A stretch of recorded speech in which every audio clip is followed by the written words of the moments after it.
yung subject ng search warrant, subalit ang hinahanap natin ay 28 at doon sa social media post, doon sa kanila mismong ibinigay dating istorya, ay 4 na po yun. Ano? So hahanapin natin kung ilan talaga yan. At minimum, 28 yung sinabi sa Blue Ribbon Committee doon sa hearing na ginagawa ni Senador Marcoleta. Sumusuporta tayo dyan at utos din ng ating Pangulong Bongbong Marcos na pag-igihin namin na tingnan lahat ng mga na-involved dun sa nangyayaring alleged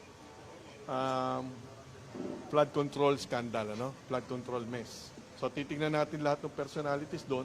Nagkataon, dito tayo una nakakuha ng search warrant.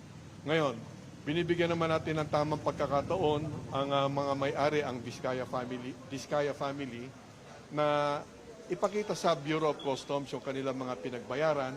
Pag nakita naman natin na tama ang kanilang pinagbayaran, yun ang interest ng Bureau of Customs. Subalit, pag kulang yaan o kung may diferensya sa papel, magkakaroon po ng problema ang pamilya at kung mapapakita naman nila na talagang sila ay buyers in good faith, meaning binili lang nila ito sa isang dealer or ahente, doon naman kami pupunta upang doon namin kuhanin ang mga tamang dokumento na dapat magpapatunay na tama ang kanilang pinagbayaran sa ating gobyerno. Commissioner, sino na ho sa pamilya Vizcaya ang humarap na huso?